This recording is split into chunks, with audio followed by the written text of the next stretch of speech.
"Order in the court," the bailiff shouted, but the courtroom was already buzzing with laughter. Everyone's eyes were locked on the homeless man standing before the judge, his clothes dirty and worn, his shoes falling apart, his hair matted under a dusty hoodie. Even the judge couldn't help it. A chuckle escaped his lips, and then a full laugh followed. He leaned back in his high seat, shaking his head with amusement. You're trying to represent yourself?" Judge Bradford asked with a mocking grin. "This is a real court, son, not some cartoon." The man didn't smile. He stood quietly, holding a small stack of crumpled papers. He didn't blink. "Yes, Your Honor, and I believe I have grounds to dismiss this entire case." Laughter echoed again. The jury exchanged smirks. Some of the staff even whispered among themselves, cracking jokes. But just then, the homeless man stepped forward. In a calm, steady voice, he began to speak, and within minutes, the room fell silent. Eyes widened, mouths slowly closed. The judge, once laughing, now leaned forward in his chair. His jaw tightened, because what the homeless man was saying wasn't nonsense at all. It was brilliant. He cited legal codes like a scholar, dissected the case like a surgeon, and questioned the very heart of the system before him. The judge's face turned pale. How do you know all this?" he asked, his voice almost a whisper. The man smiled for the first time, and that's when the staff member at the back of the courtroom finally stood up. "Wait," she said, eyes locked on him. "I know who he is." The courtroom gasped. And then, we go back. A week earlier. Downtown Chicago. Gray skies. The streets were busy but cold, both in temperature and in spirit. People rushed past a man sitting against the wall of a boarded-up store. No one saw him. Or maybe they did, and they just didn't want to. His name was Terrence Hill. He had a cardboard sign that read, "Veteran. Hungry. Anything helps." Most ignored him. A few threw him looks of pity. One woman stopped to give him a sandwich. Another dropped a few coins. Terrence thanked them all, even if his stomach stayed empty. Even if his hope was even emptier. But he wasn't just another homeless man. Not really. Every night, when the city slept and he found a corner where he could rest without being kicked out, Terrence pulled out his small pile of papers, old, torn-up legal documents he'd been collecting for years. He read them by streetlight, word by word, case by case, law by law. He used to be someone else. He used to have something. He just hadn't told anyone yet. That night, he was almost asleep when the flashing blue lights woke him up. A police cruiser pulled up, and 2 officers stepped out. "On your feet," one of them said. "Can't sleep here." Terrence groaned and stood up slowly. "Just resting, officers. We've had complaints." "You got ID." He didn't. They searched him. Found nothing. But when they checked his bag, they found a folded-up wallet. Inside it, a library card. And next to it, an old letter from a courthouse with his name on it. That was enough. They called it trespassing. Said he was loitering. Said he resisted arrest. He didn't. But still, they took him in. He spent 2 nights in a holding cell. Then a court date was set. When the day came, he was given an offer. Take a plea deal, plead guilty, and serve 2 weeks in county jail. But something inside him stirred. "No," he said. "I'll represent myself." The room laughed. The clerk looked at him like he'd grown another head. But Terrence was serious. Dead serious. They scheduled his hearing. Word spread. The judge that got assigned was known for being tough, and worse, for being proud. Judge Bradford had a reputation for embarrassing people who challenged him. And in his eyes, Terrence was just another nobody looking to waste his time. But Terrence came prepared. The night before court, he stayed awake reading every case he could remember. He rehearsed what he'd say. He marked each point. He timed himself. He wasn't nervous. He was ready. Morning came. The courtroom filled with the usual crowd. Officers, lawyers, tired clerks, and a few nosy visitors. But when Terrence walked in alone, wearing the same old clothes, the laughter started even before the judge entered. It was like the whole place agreed. This was going to be funny. But no one expected what happened next. And just when the laughter hit its loudest, when Judge Bradford couldn't hold back his own chuckles, Terrence started to speak. What followed wasn't just a defense. It was a dismantling. He used the Constitution like a sword. He brought up past rulings that mirrored his case. He showed how the officers had no lawful reason to detain him. He pointed out flaws in the reports, inconsistencies in the timeline, and rights that had been violated. People stopped laughing. The courtroom grew tense. The judge's face changed. And when Terrence rested his case, there was silence. A silence so thick, you could hear a pin drop. That's when the court staff member at the back, who had been staring at him for some time, finally stood up and said she recognized him. But how did she know? Why was she trembling? And why was Judge Bradford now looking at Terrence like he'd seen a ghost? Before anyone could speak again, the doors burst open. Two men in suits walked in, holding something in their hands. The room turned to them, and that's where the real storm began. The two men in suits stepped forward, their shoes clicking sharply against the marble floor. One of them held a thick black binder, the other, a single manila envelope. The judge straightened in his chair. "Excuse me, this is a closed session. Who are you?" The man with the envelope spoke first. "Federal oversight. We have jurisdiction." The courtroom was dead silent now. Even the bailiff didn't move. Terrence didn't say a word. His eyes never left the binder in the man's hand. The other man stepped up to the judge's bench, placed the binder gently in front of him, and said only 3 words. "Page 62, sir." Judge Bradford looked at the men, then at the binder, then at Terrence. He opened the binder, and what he read made his mouth drop open. "Is this a joke?" he asked.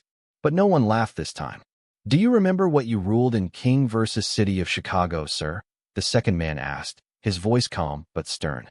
The judge blinked. His face turned pale. That was years ago. The city settled. The records were sealed. And yet, the man said, "This man here," he pointed to Terrence, "quoted your own decision to expose the injustice in this case." Word for word. A few gasps echoed in the room. The woman who had recognized Terrence earlier now stepped forward, walking slowly from the back. Her eyes were wide, full of something that looked like disbelief and awe mixed together. "I knew it," she whispered. "It is him." The judge finally looked up from the binder. "Who are you?" he asked again, this time to Terrence directly. Terrence just stared at him. "I'm the man you helped ruin, Your Honor. And now, let's go back again, just a little further. 6 years ago, Terrence Hill was not homeless then. He wore sharp suits and walked confidently into courthouses, not as a criminal, but as a legal mind.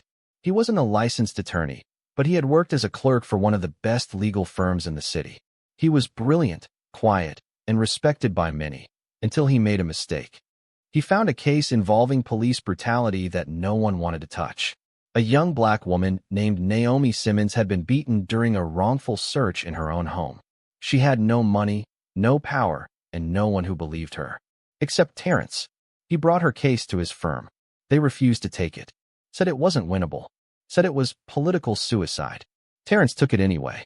Represented her on his own. Dug up video footage, subpoenaed phone records, cross-examined officers. His case was airtight. But he was too good, too bold, and too black. Suddenly, everything changed. The court began turning against him. Documents vanished. Witnesses disappeared. His former colleagues shunned him. And then came Judge Bradford, the same judge now staring at him across the courtroom. Back then, Bradford dismissed key evidence without reason. Declared Terrence in contempt of court. Fined him. Banned him from representing clients. Ruined his name. Naomi's case was thrown out. Terrence lost his job, his home, everything.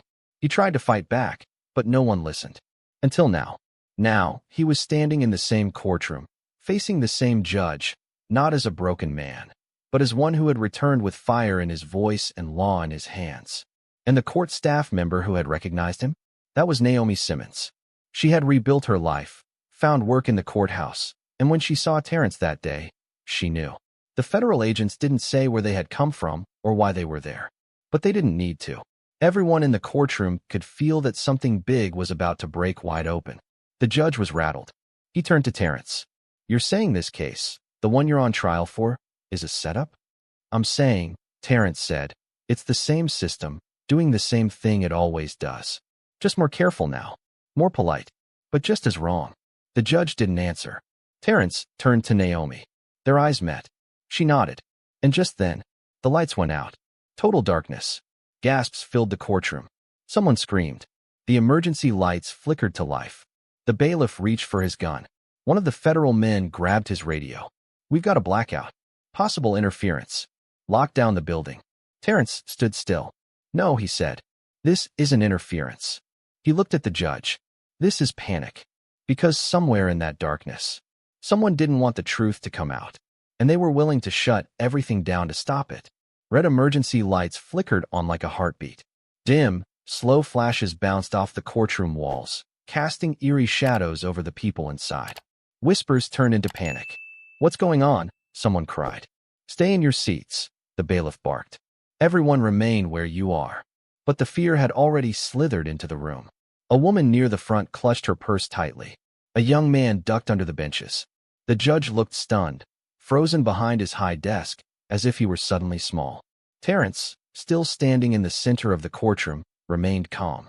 His voice cut through the chaos. "This wasn't random," he said. "This blackout, this timing, someone is watching this court, and they don't want what I know to get out." The man from the federal agency pulled a flashlight from his coat pocket and swept the beam across the room. "Everyone stay put. No one leaves this room until backup arrives." But the damage was already done. The judge gripped the edge of his bench. "Can someone explain what this man is talking about?" The other federal agent turned to him, speaking low but firm. "Your Honor, we've been investigating this building for months. There's corruption inside this courthouse. Files gone missing. Cases vanishing. Untraceable edits to the court logs. What does that have to do with this case?" the judge demanded. The agent pointed directly at Terrence. "Because this man is the one case that wasn't supposed to come back. And yet, here he is." The room went quiet again, but not for long. A loud thud echoed from the floor above. Then another. Naomi's voice rang out. "They're coming downstairs. Somebody locked the elevators. They're forcing their way down." "Who?" Terrence asked. But she didn't answer. She didn't know. And that was the scariest part. The doors to the courtroom groaned as someone tugged at them from the outside. Hard. Over and over. The bailiff ran toward them. "We're in session. Back away from this door." Bang. The doors rattled again, nearly coming off the hinges. I said, bang. The lights flickered even lower. Now the only thing visible was the pulsing red emergency glow, like a warning. The federal agent raised his voice. "Everyone stay down. Officers are on the way." But it was already too late. The courtroom doors burst open. Two masked figures in black rushed inside, one holding what looked like a flash drive, the other with a backpack slung over their shoulder. They didn't speak. They moved like they had a mission. The bailiff drew his weapon, but the agent shouted, "Don't shoot. They're not here to hurt anyone." The first figure threw the flash drive to the floor in front of the judge. "Play it," they said. And then, just as quickly, both figures ran out, vanishing before anyone could stop them. The whole room stood frozen. The judge slowly leaned forward and picked up the flash drive. His hands trembled. "What's on it?" he whispered. Terrence stepped forward. "Truth." And that's when Naomi screamed. Everyone turned. She stood in the witness box, looking down at something in her hand. The courtroom seal, the official stamp used for all verdicts, had been tossed at her feet. But it wasn't just a stamp. It was smeared with fresh blood. She held it up, trembling. "This was in my desk drawer," she whispered. "Just now. Someone put it there during the blackout." The judge turned pale. The agents pulled out their phones. And Terrence looked up slowly. "They're trying to send a message." The judge turned to him. "Who? Who's behind this?" Terrence didn't blink. "You tell me, Your Honor. You've been protecting them for years." Suddenly, the emergency lights flared brighter, then went completely out. Total black. But just before they died, someone caught a glimpse of the courtroom screen flickering to life. The flash drive was loading, and on it, a name appeared, a name everyone in the room knew, a name no one expected. Then, the screen cut to black. No one moved. No one breathed. And the silence felt like it could break bones. The screen stayed black. No sound. No words. Just stillness.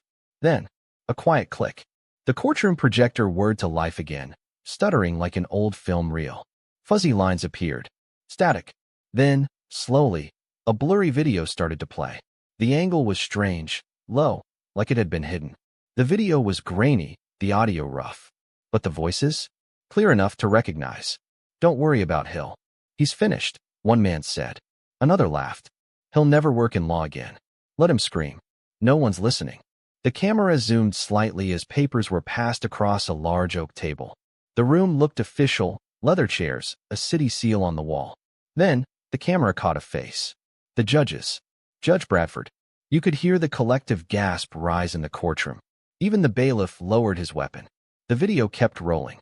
"Delete the footage," The judge said on the screen. Seal the records. If that girl brings it up again, we'll say it never existed. The man next to him nodded. And Hill? Bradford smirked. He'll take the fall. He'll be lucky to survive in the street. The screen cut off. For a few seconds, the courtroom was completely silent. Then came the murmurs. First whispers, then louder. The judge, the same one who sat pale and shaking in his seat now, stood slowly. That video is doctored. That's not real. It's fake. The federal agent turned to him. It's not.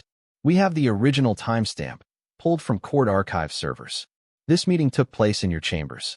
6 years ago. Terrence didn't flinch. Naomi stepped forward. Her eyes burned. You lied to me. You let them ruin me. You watched it happen and said nothing. The judge's voice cracked. I didn't have a choice. You did, she said. You just chose power. The bailiff didn't hesitate.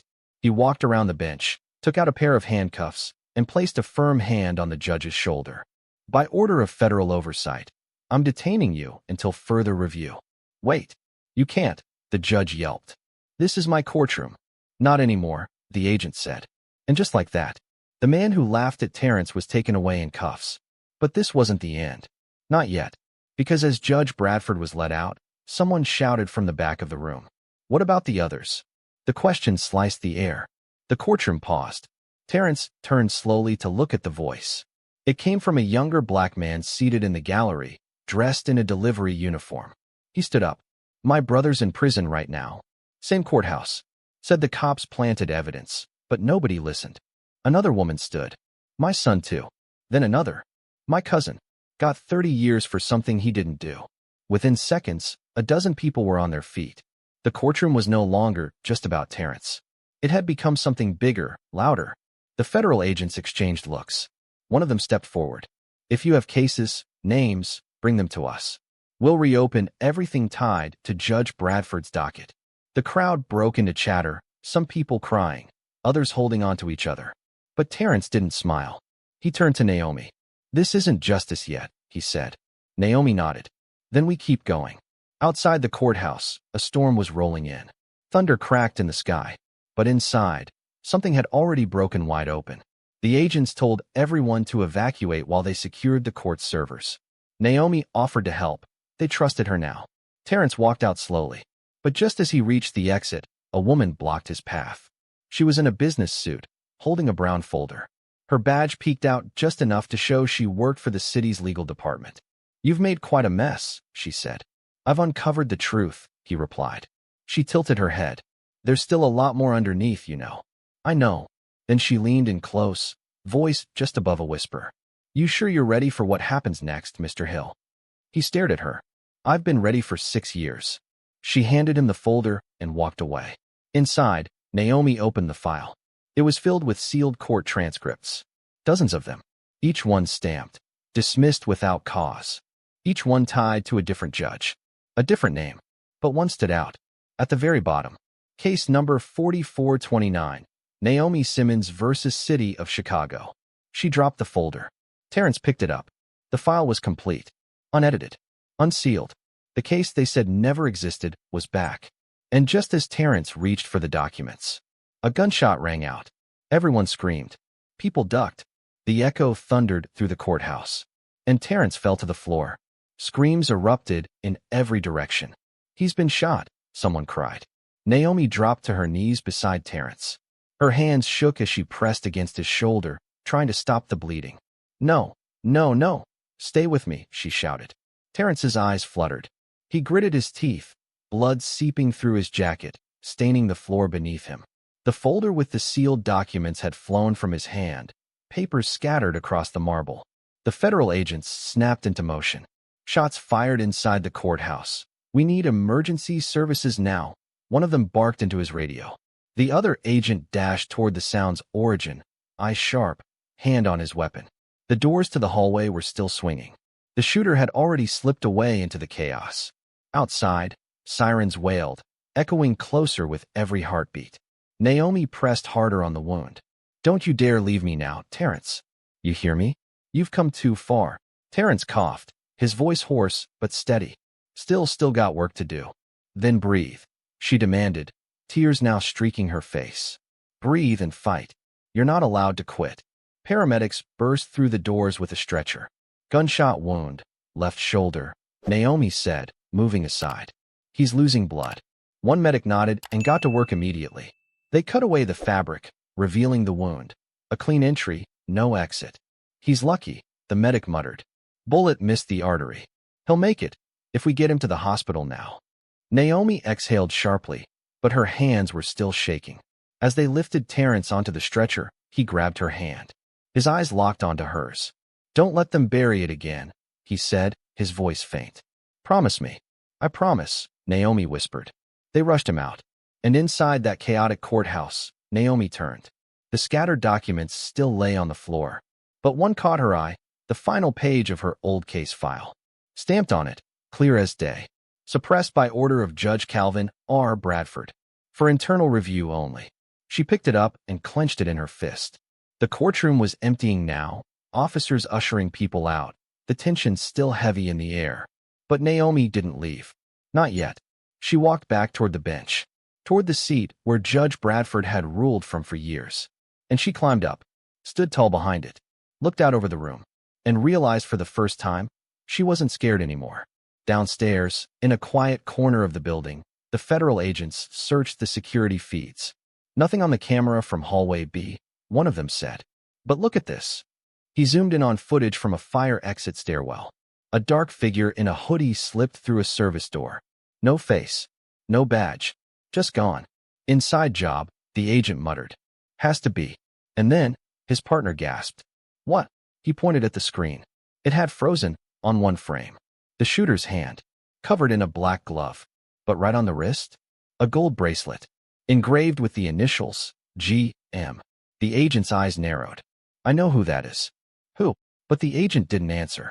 Not yet. He stood up, reached for his phone, and said only one thing before he walked out. It's time we paid the mayor a visit. Back at the hospital, Terrence drifted in and out of consciousness. Machines beeped quietly around him. In his sleep, he saw faces.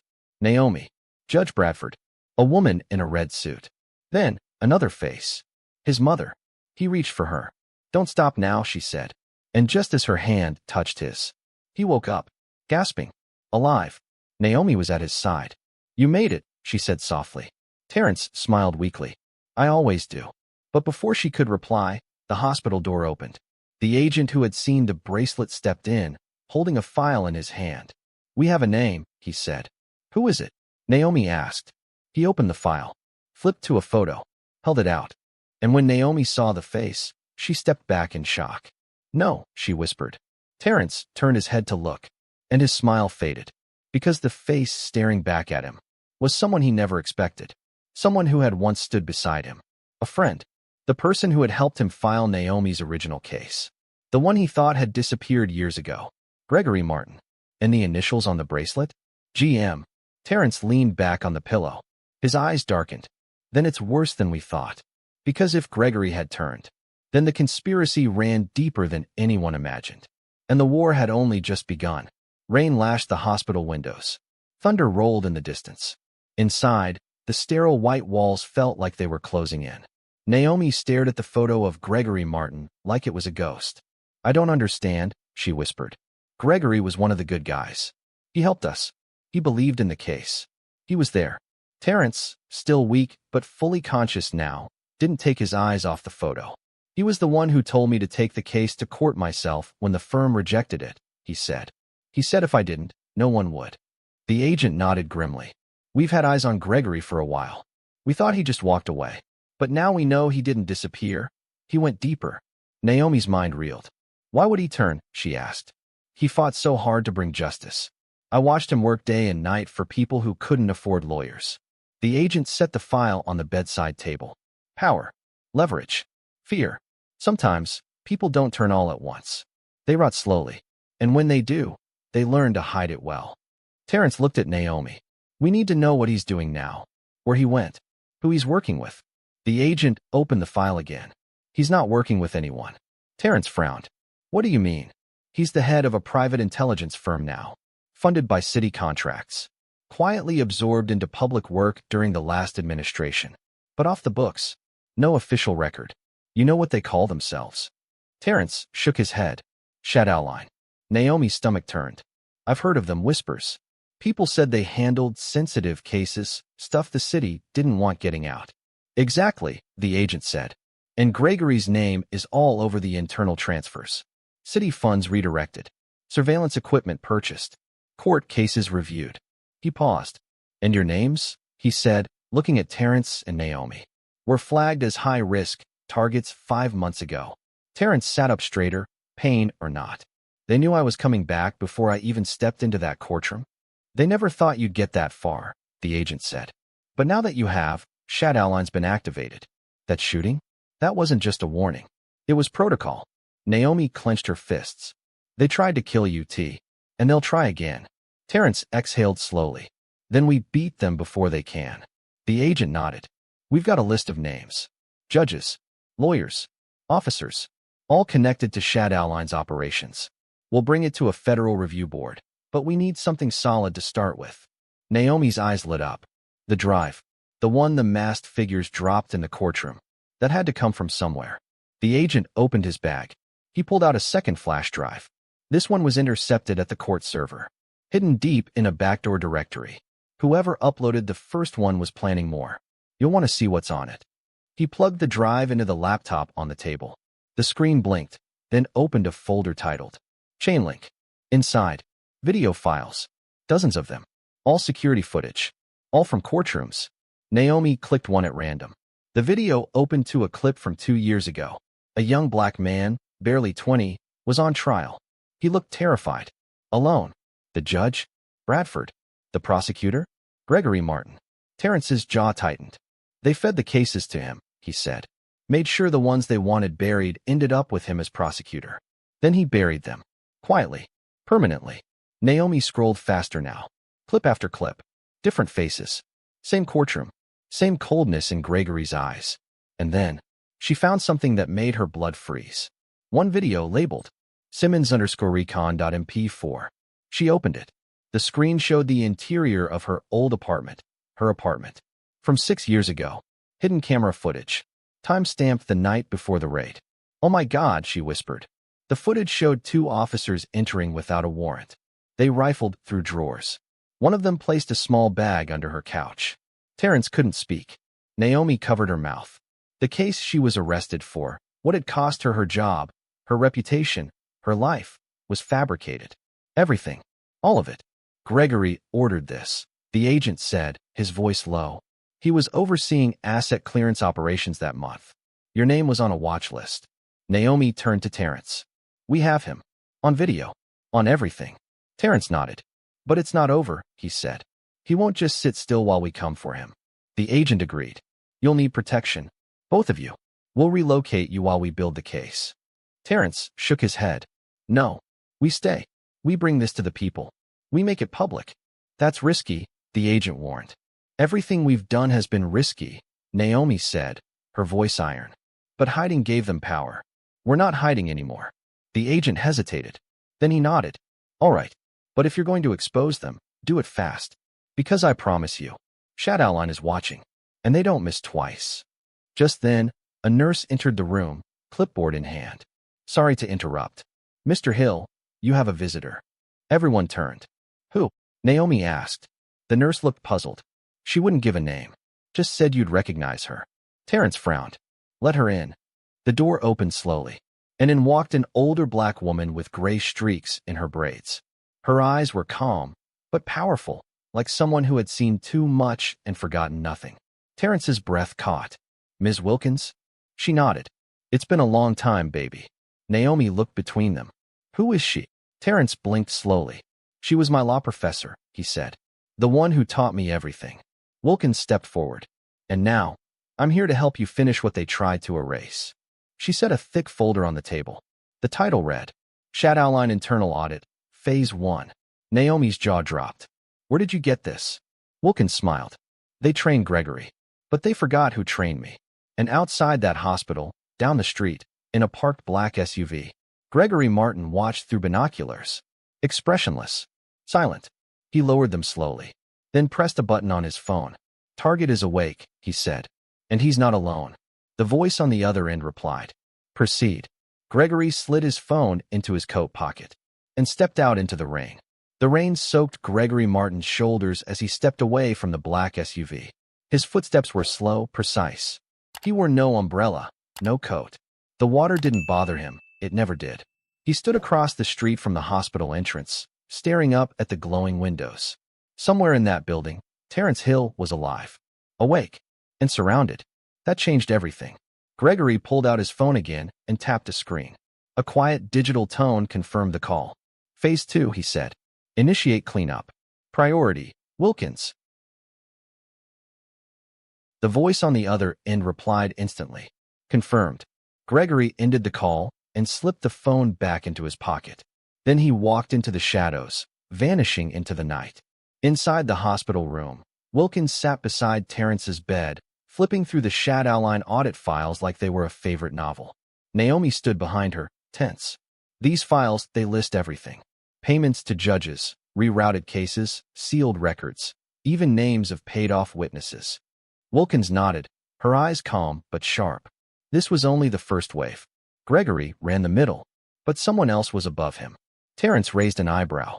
You mean higher than the city? Wilkins closed the folder slowly. I mean federal. A branch that's not supposed to exist. The agent still standing in the room tensed. You're talking about S Division. Wilkins nodded again. Terence looked confused. S Division? The agent stepped forward. It's a covert wing inside the Justice Department. Unofficial. Off the books. Created to protect national integrity. But in the wrong hands. It's used to bury cases like yours before they reach sunlight. Naomi narrowed her eyes. And you're telling us Gregory's working for them? The agent shook his head. No, Gregory is them. At least, the Chicago branch. Terence leaned back, the weight of the truth sinking in. That means, all these years, every time I tried to speak up, someone was assigned to shut me down. Wilkins sighed. And they used someone you trusted. Someone who knew your every move. Naomi paced the floor. So what do we do now? We have files. We have proof. But we're sitting in a hospital room, and Gregory is still out there, and armed. The agent's phone buzzed. He glanced at it, then froze. What is it? Terence asked. The agent's face darkened. One of our backup teams, assigned to Professor Wilkins' safe house, just went dark. Naomi's heart dropped. Wait, you think? Wilkins stood calmly, smoothing her shirt. They're here for me. They want the rest of what I know. Terence tried to rise, wincing. Then we move. Now. Too late, said the agent, drawing his weapon and stepping toward the window. A moment later, boom, the building shook. Naomi screamed as the room flashed red and white. Sirens began wailing through the hospital. Evacuate! Evacuate! A voice blared through the intercom. A second explosion rumbled somewhere below. Smoke filled the hallway outside. Basement access, Wilkins said, already grabbing the files and stuffing them into her bag. There's an exit 3 floors down. Emergency tunnel built for medical waste trucks. I helped design it after a bombing incident in '93. The agent nodded, already at the door. Let's move. Stick close. Terence limped up, clutching his bandaged shoulder. Naomi wrapped her arm around him, helping him steady. We're not losing you again, she said fiercely. They stepped into the hallway, smoke swirling around them like fog. Lights flickered, alarms blaring. Nurses shouted down stairwells. As they moved, a figure appeared at the far end of the hallway. Tall, dark coat, no face visible. Then, bang, a bullet shattered the glass just inches from Terence's head. Go, the agent shouted, firing back as they ducked into a side hall. Left, Wilkins shouted. Stairs are 2 doors down. Naomi threw the door open, and they rushed down a narrow stairwell, each step echoing through the concrete. Gregory's not playing anymore, Terence said through clenched teeth. This isn't intimidation. It's extermination. We get to that tunnel, Wilkins panted, and I'll show you something that will end this. Naomi glanced back. What do you mean? Wilkins looked at her. Gregory doesn't just bury cases. He erases people. But there's one he failed to erase completely. Terence's eyes narrowed. Who? Wilkins opened a small pocket in her bag. Inside was a flash drive marked only with a silver X. A witness, she said. One Gregory thought he killed. One who saw him order the Simmons raid. And he's alive. The stairs ended. Wilkins kicked open a maintenance door that led into a grimy hallway of pipes and flickering lights. A sign above read, Biohazard, authorized personnel only. They stepped inside. The door slammed shut behind them. They didn't know it, but they were being followed. Gregory Martin walked silently through the stairwell above, a silenced pistol in one hand, a listening device in the other. He pressed the button. Terrence's voice echoed faintly from the recorder. Gregory doesn't just bury cases. He erases people. Gregory smiled and muttered, not all of them, just the loud ones. He slipped into the tunnel, and the hunt began. The emergency tunnel reeked of bleach and rust. Pipes hissed overhead. Water dripped from cracked ceilings. The flickering fluorescent lights cast long, ghostly shadows as Terrence, Naomi, Wilkins, and the federal agent pushed forward through the narrow corridor. Each footstep echoed like a drumbeat. Each breath felt loud. Terrence leaned heavier on Naomi, his wound bleeding again. "We have to move faster," Wilkins said, glancing behind them. "If Gregory's following us, he won't wait to finish the job." The agent pressed a button on his earpiece. "Static. Comms are dead. He's jamming the signal." Naomi gritted her teeth. "Of course he is." They turned a sharp corner into a wider tunnel, lined with thick ducts and a trail of red warning lights that pulsed every 5 seconds. "Up ahead," Wilkins said, "there's a freight elevator that connects to the old City Records building. We get there, we're off the grid. From there, we'll vanish." Terrence's voice was hoarse. "No, no more vanishing. We're going to face him." Naomi looked at him. "You can barely stand." "I'm standing now," he growled. A sound echoed behind them. Slow, deliberate footsteps. Metal scraping. Not in a rush. Confident. "Gregory." The agent turned and raised his weapon. "Go. I'll hold him back." Terrence shook his head. "He'll kill you." The agent smirked. "Only if he catches me." Wilkins grabbed Terrence's arm. "We're running out of time. You need to see the witness." They sprinted, Terrence limping but driven. Naomi beside him, holding him up with sheer willpower. Behind them, a sudden burst of gunfire. The tunnel lit up with muzzle flashes. The agent returned fire, ducked, rolled. One bullet grazed his arm. He didn't flinch. Then silence. Gregory's voice echoed through the tunnel. "I taught you better than that." The agent froze. "You trained under Gregory?" Wilkins whispered from up ahead. Terrence's face dropped. "He's one of them." "No," the agent shouted back. "I was." "Not anymore." Gregory laughed, a hollow, icy sound that filled the tunnel. "You were never out. You were just slow." Then the lights went out. Pitch black. Only the sounds remained. Breathing, footsteps, the hum of electricity fading. Naomi felt blindly for the wall.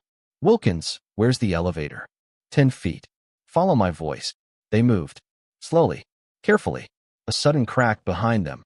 A body hitting the ground. The agent didn't respond. Naomi reached a rusted metal door and pulled it open. The freight elevator yawned before them. They piled in. Wilkins slammed the button. But nothing happened. Come on, she whispered. Gregory's voice echoed one more time from the dark. "Not this time, Terrence." Then a new sound, a beep. A digital beep. Wilkins gasped. He planted a device. Naomi's eyes widened. "You mean a..." Boom. The explosion ripped through the tunnel, sending fire roaring toward the elevator. They ducked as the flames licked the entrance, but the doors slammed shut just in time. The elevator lurched downward. Smoke seeped through the cracks. Terrence coughed, barely holding on. Wilkins reached into her bag again and pulled out a small black recorder. This is what he's afraid of." Naomi took it. "What's on it?" "A confession," Wilkins said. "From the one person who saw everything." Terrence looked up. "The witness." Wilkins nodded. "He's alive, living under a false name in South Shore. I hid him, protected him, but he's ready to speak now." Naomi's hands shook as she held the recorder. "If we get this out, he burns." "No," Wilkins said. "They burn." The elevator stopped. They stepped into a massive underground loading area, half forgotten and buried beneath years of dust and forgotten city blueprints. Old records sat in stacked boxes, untouched. Naomi looked around. "What is this place?" Wilkins smiled. "The city's old truth, forgotten on purpose." And then, a voice. "I didn't forget." They turned.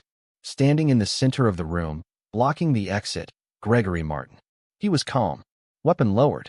His eyes locked on Terrence. "You were never supposed to come back," he said. "But you did. And now you've dragged her in with you," he added, looking at Naomi. I didn't drag her, Terrence said. She stood beside me. Gregory stepped forward. And for what? Closure? Justice? These people out there don't care, Terrence. They'll cheer for a second, then go back to scrolling. Nothing changes. You're wrong, Naomi snapped. Because this time, we have proof. Gregory smiled. Proof means nothing without power. And I have all of it. Then, he drew a second weapon. Silencer already attached. Wilkins stepped in front of Terrence and Naomi. You won't touch them, she said. Not tonight. Gregory raised the gun. But before he could fire, crack, a bullet rang out. Gregory dropped to one knee, yelling in pain. His pistol clattered across the floor. Behind him, the federal agent, bleeding, limping, but alive. I told you, he muttered. You wouldn't catch me. Gregory fell backward. Terrence limped over and picked up the gun. Don't, Naomi whispered. You're not him. Terrence looked at Gregory, shaking, silent, helpless for the first time. I don't have to be, Terrence said, and dropped the gun to the floor. The agent cuffed Gregory. You're going away this time. And it's permanent. Gregory didn't look at any of them. He only stared at Naomi and whispered, You think this is over? She leaned in close. Her eyes were full of fire. No, it's starting. They turned to leave. Wilkins looked back one last time, her voice steady. We'll see you at the hearings, Gregory. Don't worry, we kept the good seats up front. And as they disappeared into the shadows of the tunnel, Naomi clutched the recorder tight. Because the next chapter wasn't in the shadows anymore. It was going to be loud. The morning sun crept across the Chicago skyline, golden and slow, as if the city itself was holding its breath. Terrence stood at the edge of the rooftop of a safe house, arm in a sling, bandages still fresh. Below him, traffic buzzed. People hurried. Sirens whined in the distance. The world hadn't changed. But it would. Inside the safe house, Naomi was at a desk, laptop open, microphone plugged in, wires snaking across the room. On the screen was a countdown. Live in 2 minutes and 49 seconds. Terrence turned back inside. You sure this will work? Naomi nodded, not taking her eyes off the screen. The live stream's going out on every independent channel we can hit. Underground platforms, legal watch groups, even student-run media networks. Gregory can't spin it. Not this time. Wilkins paced nearby, going over notes. And once it's out there, the courts will have to move. A case this public? They won't be able to bury it again.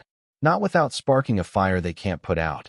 The federal agent, now moving with a crutch and a stitched-up arm, stood by the window, watching the alley. Still no sign of activity. Shadowline's gone dark since Gregory's arrest. But that makes me more nervous than when they were loud. Naomi looked up. They're regrouping. Or replacing, Wilkins added. People like Gregory are just heads on a hydra. Cut one, another grows. Terrence nodded. That's why we don't just take down one man. We take down the machine. The screen flashed. Live in 10 seconds. Naomi took a deep breath and leaned toward the mic. Here we go. Terrence stepped beside her, standing tall. He looked into the webcam. Naomi hit the key. Live. Across the country, people watching conspiracy streams, true crime podcasts, civil rights forums, and hidden livestream links saw a face appear on their screens. A man in a gray hoodie. His name appeared in bold letters across the bottom. Terrence Hill, the man they tried to erase. He began to speak. My name is Terrence Hill. I was once a legal clerk in this city. I believed in the law. I believed in the system. And then I learned the truth. As he talked, Naomi dropped in video clips, courtroom footage, Gregory's voice from the leaked files, security tapes, even Naomi's own raid footage. He spoke for 10 minutes. Calm. Precise. Raw. He didn't cry. He didn't shout. He simply told the truth. And the world listened. Over 48,000 viewers tuned in within 5 minutes. By the 10-minute mark, it was trending. Hashtag the case they buried. Hashtag Terrence Hill. Hashtag Shadowline Files. Wilkins stepped into frame, revealing her identity for the first time. She held up the final page from Naomi's sealed court case. This is what a system built on silence looks like, she said. But it ends today. Then Naomi played the audio. The voice of the witness. Tired. Scared. But alive. I saw them plant the drugs. I heard Gregory give the order. I didn't speak then because I knew what would happen. I watched them destroy Naomi Simmons' life. But she wasn't the only one. Names. Cases. Locations. One by one, they were read aloud. Each word another crack in the wall. And then Naomi leaned in, looked right into the camera, and said, I was called a liar. I was labeled a criminal. I was laughed out of my own home. But I'm still here. And I'm not scared anymore. The stream ended. Silence followed. For a moment, they just stared at the screen. Then the phone rang. Wilkins answered. Professor Wilkins? This is the Department of Justice. We've seen the broadcast. You'll be contacted shortly for a full inquiry.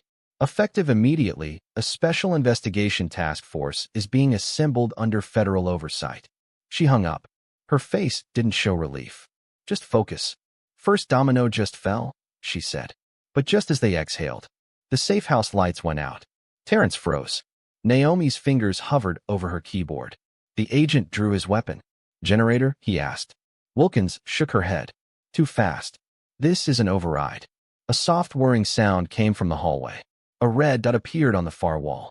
Sniper scope, the agent hissed. Everyone down. They dropped as the first shot ripped through the window, shattering glass and slicing the air like a blade. Naomi crawled to the wall and unplugged the hard drive. They're going after the backups. Wilkins grabbed the bag with the remaining files. We've got to move. Now, Terrence pushed himself up with one arm, adrenaline drowning out the pain. No more running, he said. We go straight to the courthouse. Deliver the originals ourselves. You'll be killed, Naomi cried. Then I die on my feet, he said. But I won't live on my knees. Wilkins looked at him, then nodded. They ran for the stairwell. Behind them, more glass shattered. Smoke bombs rolled in through vents.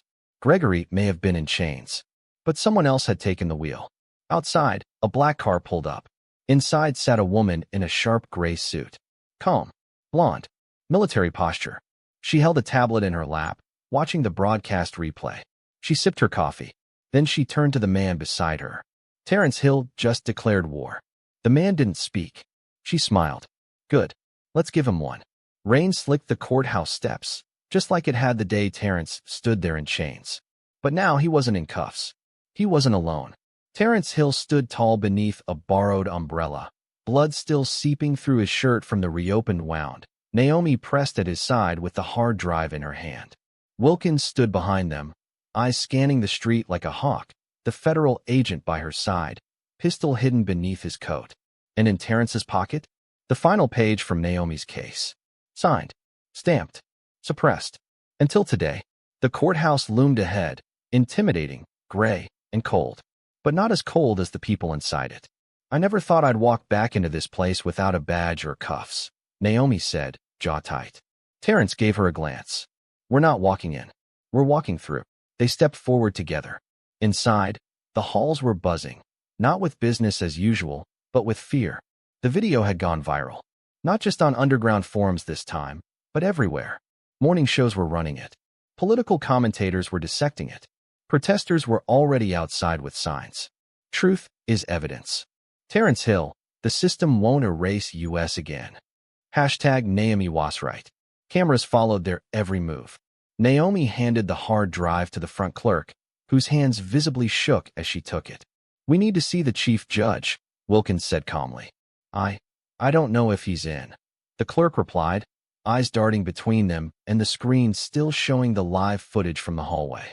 You tell him Naomi Simmons is here, Wilkins added. And we have the original, unsealed testimony from the Simmons case and 37 others. Then ask yourself if he wants to be in the news tomorrow too. The clerk ran. Terrence leaned against the wall, breathing heavy. You okay? Naomi whispered. Yeah, he said. Just thinking. About what? How many people never got this far? Naomi nodded slowly. Then we walk for them, too. Just then, a shadow stepped around the corner. Terrence froze. Naomi reached for his arm. The woman in the gray suit. From the car. She was just as sharp, just as unreadable up close. And beside her, a man in a black coat. Big, quiet, military. She smiled. You must be Terrence Hill, she said softly. I've seen your work. Bold, dangerous, compelling. And you are. Wilkins stepped forward. Director Evelyn Cross, the woman replied. I work with an agency you're not cleared to know about. But you might call us the cleanup crew for national embarrassment. Wilkins didn't flinch. Shadowline. Cross chuckled. No, we're what comes after Shadowline.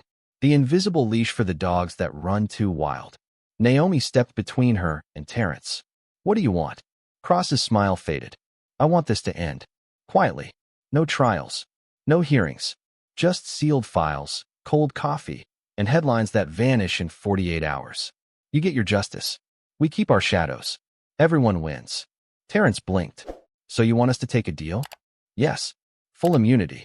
Quiet settlements. And an NDA tighter than a banker's vault. It's clean. Safer for you. And much easier for us. Naomi stepped forward. You think after all this, we'll hand you the truth like a spare napkin? You won't be able to stop what's coming. Cross said calmly. There are people with power who haven't made their move yet. You think Gregory Martin was the monster? He was a paper cut. I'm offering you protection before the Real blades show up. Wilkins smiled. You should know by now, truth bleeds louder than silence. Cross tilted her head. Then you've made your choice. Terrence's eyes narrowed. No, you did.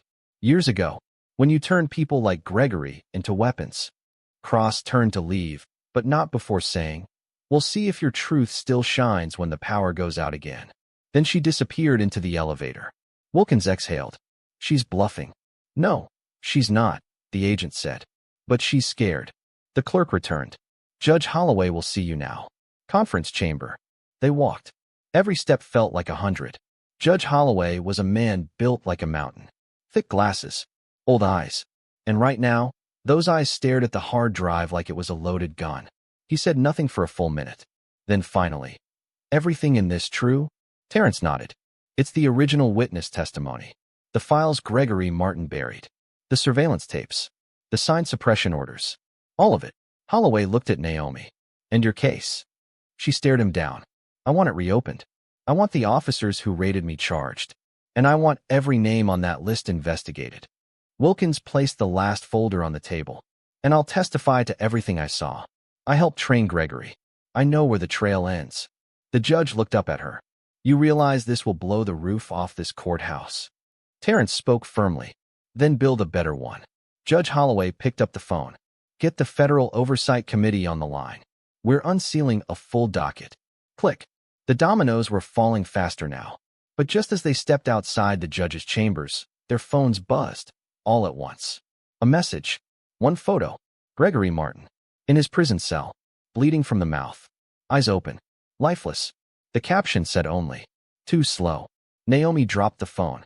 Terrence picked it up, his face stone cold. This wasn't about hiding the truth anymore, he said. This was about erasing the people who carry it. Wilkins stared at the screen. Gregory was their loose thread. And they just cut him. Terrence looked out at the sea of reporters now gathering outside the building. If they think killing him ends this, he said, they've got another thing coming. Because the real trial, the public one, was about to begin. The courtroom was packed. News cameras lined the back wall. Protesters filled the halls outside. Even the court reporters looked different, more alert, more present, no longer sleepwalking through another dry hearing. Something real was happening. This wasn't just Terrence Hill versus the state anymore. This was truth versus silence. Justice versus legacy. Right now versus how it's always been. Judge Holloway entered the chamber to the sound of murmuring voices and shuffling feet. He tapped his gavel once. The room fell still. All rise. Terrence stood with Naomi beside him. Wilkins sat behind them, flanked by a small team of federal agents now working under the newly formed Integrity Task Force. They didn't wear badges. They wore conviction.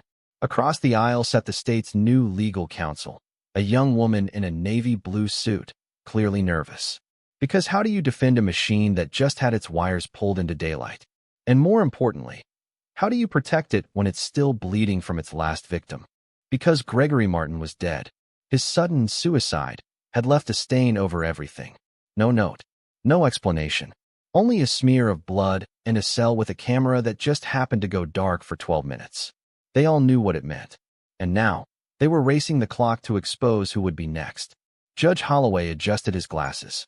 This court is now in session for the preliminary hearing on the matter of reopening case number 4429, Naomi Simmons versus City of Chicago, and its relation to shadow line activities, evidence suppression, and federal misconduct.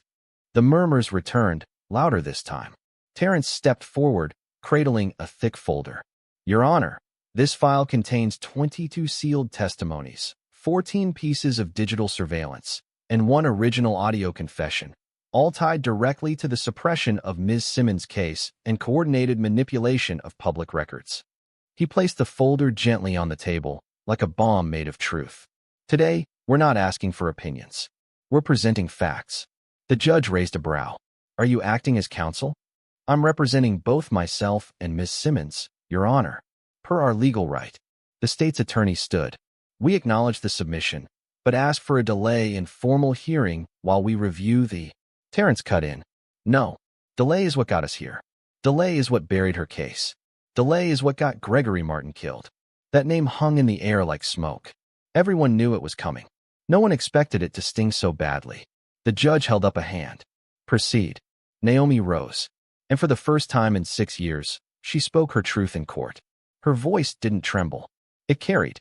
She recounted the night of the raid, the faces of the officers, the way they ransacked her home, how they held her down in her kitchen, knees in her back, telling her to shut up while they found what they needed. She told the court how she lost her job, her apartment, her friends, how the court system turned her into a villain, then walked away. Then she reached into her folder and played the video, the one they had uncovered in the tunnel. The planting of evidence. The officers on screen. Clear faces. Unmistakable voices. One saying, Gregory said this one's a clean rap. Just don't look up. The courtroom gasped. The state attorney sat down without another word. Wilkins rose next. Her testimony was colder, more clinical. She showed the organizational charts. She explained how Gregory's firm, under the code name Shadowline, created a pipeline of convictions. How certain neighborhoods were flagged, monitored, and used as data pools to feed an internal algorithm designed to predict arrests, then make them happen. She showed names, dates, contracts, emails. Terrence stood last. I was erased, he said softly. Not with bullets, not with blood, but with silence. I was laughed out of this very room. I lost everything. I became invisible, but I never stopped learning. I never stopped reading. I never stopped remembering. He looked directly at the judge, and neither will they. Outside, protesters chanted louder. Inside, the judge sat in silence for a long time. Then he leaned forward. Let it be entered into record. The court accepts the motion to reopen the Simmons case. Full hearing to be scheduled within 14 days. In addition, the evidence submitted today will be referred immediately to the Department of Justice. The gavel slammed once. People cheered. The courtroom erupted. But Terrence's eyes didn't celebrate. He looked to the door. Because he knew. They weren't done yet. Not until the real power behind Gregory was named. Not until every sealed file was opened. Not until the woman in the gray suit, Evelyn Cross, was dragged into the light. And that came sooner than anyone expected. That night, Wilkins' phone rang. Blocked number. She answered. No voice. Just breathing. Then a familiar, clipped accent. You went too far, Professor. Wilkins froze. Evelyn, you've caused enough damage. You've named names that weren't meant for daylight. This ends now. Wilkins didn't flinch. You took Gregory out. Now what? You're coming for me. Evelyn laughed quietly. No, not you. Click. At that moment, Naomi screamed from the next room. Terrence rushed in. The window was open. The curtains flapped in the wind. And on the bed, a single manila envelope. Inside, a photo of Naomi's mother. At her job. Alone. Timestamped just 20 minutes ago. Terrence's jaw locked. They're not coming for us, he said. They're coming for the people we love. And just like that, the fight changed. This wasn't about courtrooms anymore. It was personal. They didn't sleep. They couldn't. Every second was a countdown. Every shadow a threat. Naomi sat on the edge of the bed, her hands trembling as she held the photo of her mother, still in her nursing scrubs, standing alone at the bus stop. Timestamped just 20 minutes before they'd found it. Terrence was already moving, bandaged, exhausted, but fire in his veins. She lives on the south side, right? He asked. Naomi nodded. Yeah, Jefferson and 61st. She catches the 3:15 bus home. Terrence grabbed his phone. We've got 10 minutes. Wilkins was already on the line with the federal agents. We need extraction, high priority. You move now, or you'll be reading this family's name on a wall. The agent responded without hesitation. We're en route. 2 minutes out. The sound of helicopters roared in the distance. Black SUVs swerved through the rain-slicked city streets like sharks through dark water. But in the middle of it all, Evelyn Cross watched. She stood across from the bus stop where Naomi's mother waited, sipping tea from a paper cup like she was enjoying a slow Sunday afternoon. Behind her, two men in dark coats, one with a camera, the other with a briefcase. "You shouldn't have gone public, Naomi," Evelyn whispered, watching the older woman adjust her umbrella. "You made it messy." A buzz in her earpiece. "Targets en route," one voice said. She smiled. But then, headlights. Two black SUVs screamed around the corner. One slammed to a stop between Evelyn and Naomi's mother. Doors flew open. Terrence and Naomi jumped out. Naomi ran to her mother, pulling her back, shielding her with her body. Wilkins stepped out of the second car, arm raised, phone in hand, already recording. "Evelyn Cross," she said loudly. "This is a federal arrest." Evelyn turned slowly, still calm, still sipping tea. "For what?" she asked sweetly. "Watching a bus stop?" The agent from earlier stepped out with a badge. "Conspiracy to obstruct justice. Witness intimidation. Tampering with federal investigations. And we have recordings now. All admissible. You're done." Evelyn set the cup down gently on the bench. "Well," she sighed, "I always liked a good ending." She reached into her coat slowly. "Don't," the agent yelled, gun raised. But she only pulled out a flash drive, held it up like a trophy. "This is everything. Every case, every name, every cover-up. You take me in, and this leaks." Wilkins stepped forward. "We already have it. Yours is just a copy." For the first time, Evelyn's mask cracked. Her eyes twitched. Her smile faded.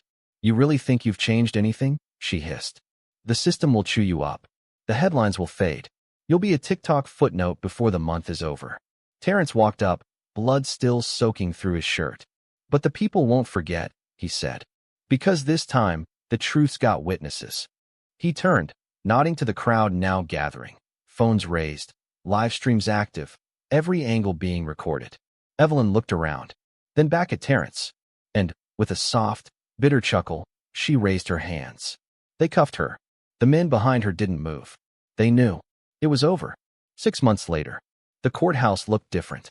Cleaner. Brighter. On the steps, Naomi stood at a podium with a new title on her badge, Special Legal Investigator, Civil Rights Division. She looked into the sea of cameras and people. "This isn't just about my case anymore. Or Terrence's. It's about everyone who was told to sit down, shut up, and accept the lie. We're not doing that anymore." Behind her stood Wilkins, smiling like a proud mentor. The agent who'd nearly died in the tunnel stood beside her in a new suit, now part of the federal oversight team. And Terrence? He stood to the side. No fanfare. Just watching. He didn't need a title. He'd already made history. A reporter called out, "Terrence, what now? Are you going back into law?" He smiled. "No, I'm going into truth." They laughed, but Naomi knew he meant it. Later, they sat on the rooftop again, this time with sandwiches and sunshine. No helicopters. No sirens. Just peace. Naomi looked over at him. "You could have taken that deal. The hush money. The NDA. You could have walked away." Terrence shook his head. "Walking away is how they win." She nodded slowly, then smiled. "You know what the best part is?" "What?" She pointed down at the courthouse steps, where a bronze plaque was being installed. It read, "Justice is not what you're given. It's what you take back." In honor of Terrence Hill and Naomi Simmons. He looked at it, and for the first time in years, he smiled without pain.